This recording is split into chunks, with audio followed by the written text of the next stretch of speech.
Air pollution is among one of the most severe health crises of our time. बड़ी खबर दिल्ली से। India's capital city has declared a health emergency because of intense air pollution. Life in India's national capital has become no less than a punishment. The air in New Delhi is so toxic, people are being warned to stay indoors. Overall, अगर air quality index की अगर बात की जाए 50 का AQI safe माना जाता है और सर्दी के मौसम में हर साल यहाँ 472, रोहिणी में 395 रहा, वजीरपुर में 502, फरीदाबाद में 509, जहांगीरपुरी में 550, दिल्ली यूनिवर्सिटी में 563, आनंद विहार में 688, शादरा में 716 के पार पहुंच गया है। ये जो आंकड़ा This is what hazardous air pollution looks like. New Delhi is the world's most polluted capital. यानी गंभीर श्रेणी का ये पॉल्यूशन। मुझे ड्रग दो, मुझे ड्रग्स दो, मुझे ड्रग दो। अरे पॉल्यूशन ही इतना है कि छोटे बड़े सब सिगरेटें फूक रहे हैं।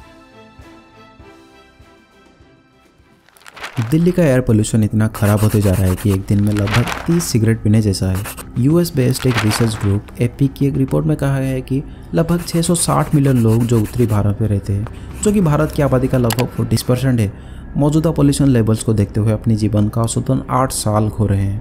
दूसरी तरफ प्रदूषण के स्तर को वर्ल्ड हेल्थ ऑर्गेनाइजेशन के स्टैंडर्ड्स तक कम करने का मतलब होगा कि लोगों की लाइफ एक्सपेक्टेंसी में 10 साल की वृद्धि होगी। इस वर्स्ट एयर क्वालिटी इंडेक्स के लिए हम crop burning, industrial pollution, coal fire power plants, vehicular emission, constructions को दोष देते हैं, जो पूरी तरह से जस्टिफिएबल है। लेकिन हम एक महत्वपूर्ण बात को पूरी तरह से भूल जाते हैं जो दिल्ली की सीवियर वायु प्रदूषण के लिए भी जिम्मेदार है, और वो है दिल्ली का कर्स्ड जियोग्राफिक लोकेशन। जहाँ तक वायु प्रदूषण का संबंध है, Delhi is cursed with poor geography, और इस वीडियो में हम इन 3 कारणों से इसे समझने की कोशिश करेंगे। दिल्ली की खराब जियोग्राफिक लोकेशन को समझने के लिए पहले दिल्ली और चेन्नई के बीच वायु प्रदूषण की तुलना करते हैं और कैसे चेन्नई दिल्ली से बेहतर करता है ये देखते हैं। दिल्ली, एनसीआर और बैंगलोर के बाद चेन्नई के पास भारत में ऑटोमोबाइल्स की तीसरी सबसे बड़ी संख्या है। Chennai is the automotive capital of India.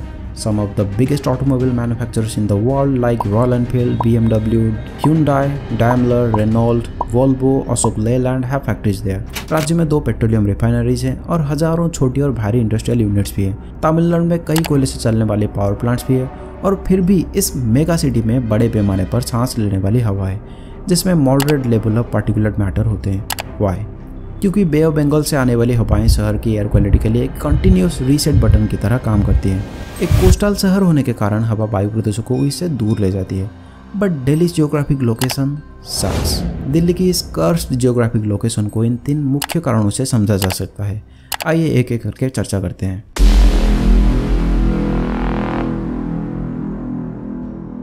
Second week of November 2017 में दिल्ली आज यूजुअल की तरह ग्रेट स्मोक का सामना कर रही थी और एयर क्वालिटी इंडेक्स पोल्यूशन के खतरनाक स्तर पर लगातार रेड जोन में था। Schools, colleges, offices were remain shut. Even during the day time visibility बहुत ही कम थी। लेकिन इस बार भारत में कुछ अजीब हुआ।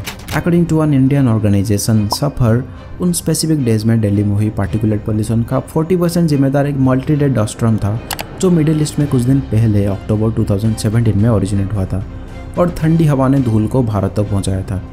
बाद में ये पाया गया कि भारत हाई पार्टिकुलेट पोल्यूशन वाले एक बड़े ट्रांसकॉन्टिनेंटल आर्क के बीच में है and Delhi is in the centre. This arc represents mass of land with high air pollution levels. ये आर्क नॉर्थ ईस्ट अफ्रीका के Mauritania, Mali, Algeria, Niger, Chad, Sudan, Libya, Egypt से लेकर Middle East countries like Saudi Arab, Iraq, Iran से लेकर countries like Afghanistan, Pakistan, India and China तक फैला हुआ है। और यह भी खत्म नहीं हुआ। To add cherry on cake, Thar desert Bharat के नॉर्दर्न प्लेन्स के ठीक पहले, विशेषकर दिल्ली से ठीक पहले स्थित है। So to make things worse, cool winds carried high particulate matter all the way from Middle East to India, picking up additional particulate from Thar Desert before reaching India's northern plains and Delhi. But wait, हमारे पास इन dusty cool wind से बचाने के लिए आरावली जैसी great mountain range है ना? Okay, ये हमारी रक्षा करता था, but now things have changed. Let's talk about it.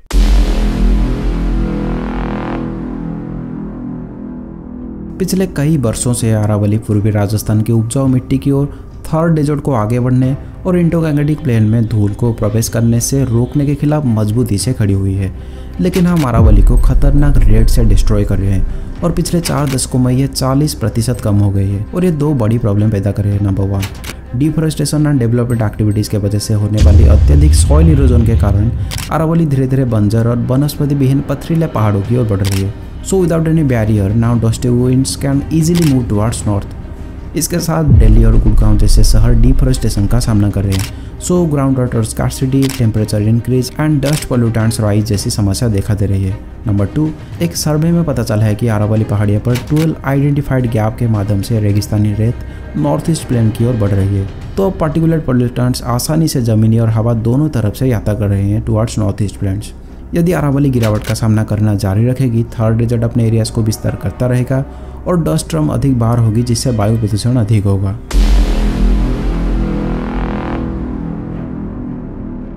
Himalaya कई युगों से भारत के लिए ग्रेट वॉल के रूप में काम करता आया है। ग्रेट हिमालयस कोई भी फॉरेन इन्वेडर्स को उत्तर से भारत पर हमला करने से रोकते आई है और साथ ही कोल्ड नॉर्दर्न विंड्स को एशिया की सबसे fertile land Indo Gangetic plains तक पहुंचने से रोकता है।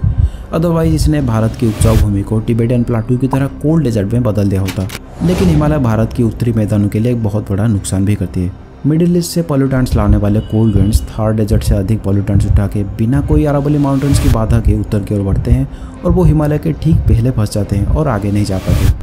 फिर इंडिया के पंजाब से वेस्ट बंगाल तक नॉर्दर्न प्लेन्स में फैल जाते हैं और फिर इसमें दिल्ली की खुद की pollutants like industrial pollution, coal fire power plants, vehicular emission, construction etcetera contribute करते हैं और ये एक पॉल्यूटेंट्स कलेक्ट करने वाला बाउल के रूप में काम करता है। Things get worse in winter because सर्दियों में एवरेज विंड स्पीड 1 से 3 मीटर प्रति सेकंड के बीच होती है, जो गर्मियों के महीनों में औसतन गति का लगभग 1/3 है। सो जहां बे ऑफ बंगाल से आने वाली हवाएं चेन्नई के प्रदूषकों को आसानी से दूर ले जाती है, दिल्ली की हवाओं को बाहर निकल का कोई भी रास्ता नहीं मिलता। इसीलिए प्रदूषकों को दूर करने वाली हवाओं की कमी एनसीआर में एयर क्वालिटी को प्रभावित करने वाले सबसे महत्वपूर्ण कारणों में से एक है। अंत में यही कहना चाहूंगा, वायु प्रदूषण धीरे धीरे भारत की जान ले रहा है and it is directly affecting our health, our economy as well as our environment. Health की बात करें तो फाइन पार्टिकल्स लाइक PM 2.5 सबसे बड़ा स्वास्थ्य जोखिम पैदा कर रहे हैं, जिसकी वजह से chronic bronchitis, reduced lung function, heart disease जैसे कई जानलेवा बीमारी हो सकती है। एक स्टडी का अनुमान है कि 2019 में भारत में वायु प्रदूषण के कारण 17 लाख लोगों की अकाल मृत्यु हुई थी। इकोनॉमी की बात करें तो the economic cost of air pollution for India is extremely high. Air pollution can cause higher health expenditure and productivity loss.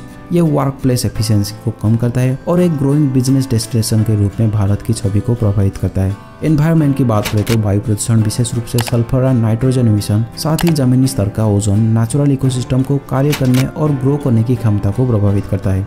बदले में पर्यावरण के साथ साथ ह्यूमन पॉपुलेशन पर नकारात्मक परिणाम पड़ता है। Air pollution, however, is not a one-time solution, short-term crisis. It is a recurring problem that requires long-term and holistic solution. Air pollution को रोकने के लिए इंडियन गवर्नमेंट द्वारा कई कदम उठाए गए हैं, like graded response action plan, national clean air programme, odd even scheme और ministry of power, environment, urban development, road transport and highways, petroleum and natural gas द्वारा इंडिविजुअली कई कदम उठाए गए हैं। But still there are many works to do and we should start acting on a world scale at all possible levels to reduce air pollution.